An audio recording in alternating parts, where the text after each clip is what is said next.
Hello guys, तो आज हम पढ़ने जा रहे हैं एंशियंट इंडिया की फोर्थ सबसे बड़ी और सबसे फेमस यूनिवर्सिटी विक्रमशिला के बारे में। हाँ जी, तो विक्रमशिला यूनिवर्सिटी जो थी वो पाल रूलर्स के राज के दौरान सबसे बड़ा एजुकेशन सेंटर माना जाता था, जो कि मगध राज्य के नॉर्थ में सिचुएटेड था। ओके, तो विक्रमशिला बनवाया किसने था? विक्रमशिला पाल डायनेस्टी के ही राजा धर्मपाल ने बनवाया था। धर्मपाल राजा का विक्रमशिला को बनवाने के पीछे एक मकसद था। उनका मकसद ये था कि वो नालंदा के एजुकेशन को नापसंद करते थे, डिसलाइक करते थे। इसलिए उन्होंने अपनी खुद की एक यूनिवर्सिटी बनवाई ताकि वो नालंदा के जो फेम है ना, नालंदा का जो नाम था, उसको डिक्लाइन कर सके और अपनी खुद की यूनिवर्सिटी का फेम बढ़ा सके, उसको फेमस कर सके। ठीक है, क्योंकि इनको नालंदा की यूनिवर्सिटी की जो एजुकेशन था, सिस्टम था, वो पसंद बिल्कुल भी नहीं था। अब हमें विक्रमशिला के बारे में पता कहाँ से चला? तो देखो, हमें विक्रमशिला के बारे में पता चला तारनाथ जी के हिस्टोरियन मैन्युस्क्रिप्ट से। तो तारनाथ एक तिब्बतन हिस्टोरियन थे जिन्होंने विक्रमशिला के बारे में अपने टेक्स्ट में बहुत सारी चीजें लिखी थी।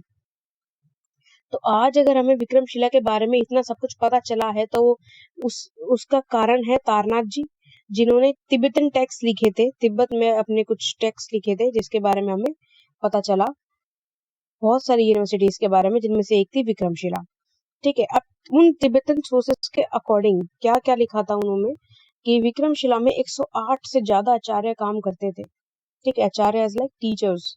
ठीक है, और उनकी जो रिलीजियस टीचिंग होती थी ना, उनका मेन एस्पेक्ट था स्टडीज। मतलब उनकी स्टडीज का जो मेन एस्पेक्ट था वो था रिलीजियस टीचिंग। ठीक है, रिलीजियस माने कि भगवान से रिलेटेड चीजें, ठीक है, धर्म से रिलेटेड चीजें। वहां पे 6 पंडित as a management head appoint किए गए हुए थे, जो कि सारी के सारी मैनेजमेंट देखते थे, सारा काम मैनेज करते थे। ठीक है, और उसके बाद कुछ समय बाद विक्रमशिला को 6 अलग अलग यूनिवर्सिटीज में डिवाइड कर दिया गया था, जिसमें से कि एक यूनिवर्सिटी को मेन यूनिवर्सिटी का दर्जा दिया गया था और उसे विज्ञान भवन के नाम से जाना जाता था। ठीक है, तो तिब्बतन सोर्सेस और भी कुछ चीजें कहते हैं, जैसे कि विक्रमशिला में बहुत तरह के सब्जेक्ट पढ़ाए जाते थे, बट वहां का सबसे मेन और फेमस सब्जेक्ट था तंत्र।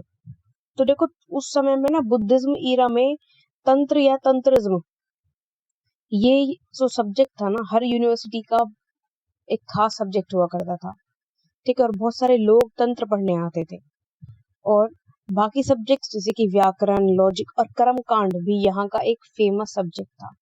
ठीक है, कर्मकांड में क्या होता था, एक सिचुएशन के ऊपर, एक सिचुएशन को लेकर के प्रैक्टिकल नॉलेज दी जाती थी अलग अलग तरह से, तो उसको कर्मकांड कहते थे। और सबसे खास बात, तो विक्रमशिला में सिर्फ और सिर्फ जो मॉन्क्स थे ना, जिनको कि बौद्ध भिक्षु होते हैं ना, उनको मॉन्क्स बोलते हैं, तो सिर्फ और सिर्फ उन्हीं का एडमिशन अलाउड था और कोई विक्रमशिला में एडमिशन नहीं ले सकता था। नेक्स्ट हमारी चीज आती है कि अब जो वहां से पढ़ के जा रहे थे, अब कोई तो सबूत होना चाहिए ना, कोई तो प्रूफ होना चाहिए ना कि हाँ, हमने इतनी प्रेस्टिजियस यूनिवर्सिटी से जो है एजुकेशन लिया है, पढ़ाई की है।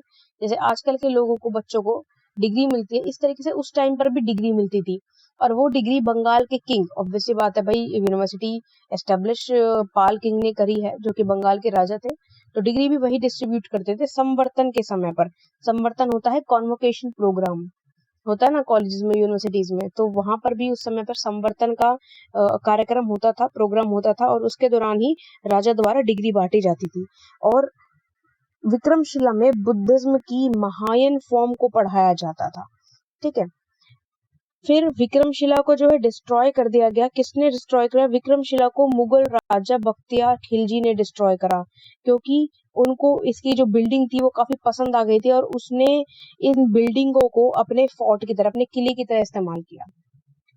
Thank you so much.